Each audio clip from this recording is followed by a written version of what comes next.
pleasure to present to you Dr. Martin Luther King, Jr.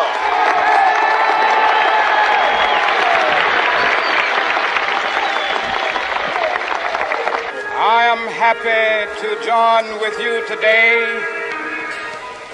in what will go down in history as the greatest demonstration for freedom in the history of our nation.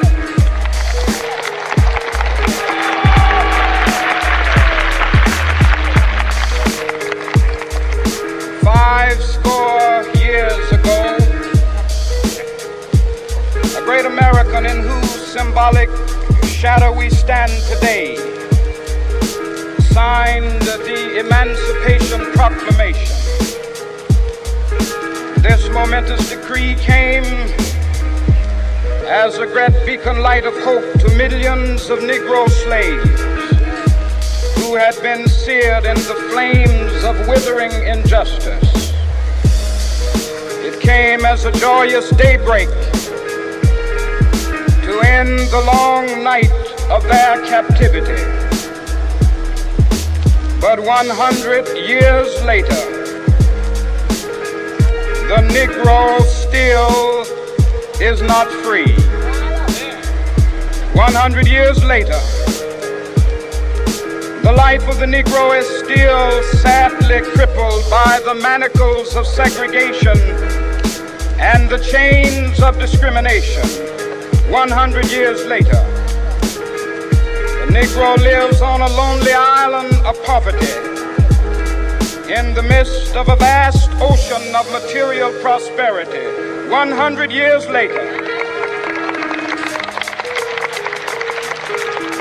the Negro is still languished in the corners of American society and finds himself in exile in his own land. And so we've come here today to dramatize a shameful condition. In a sense, we've come to our nation's capital to cash a check.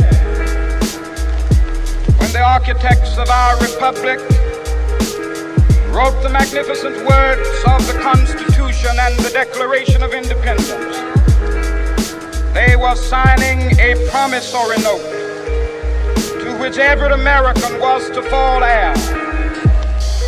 This note was a promise that all men, yes, black men as well as white men, would be guaranteed the unalienable rights of life, liberty, and the pursuit of happiness. It is obvious today that America has defaulted on this promissory note insofar as her citizens of color are concerned. Instead of honoring this sacred obligation, America has given the Negro people a bad check.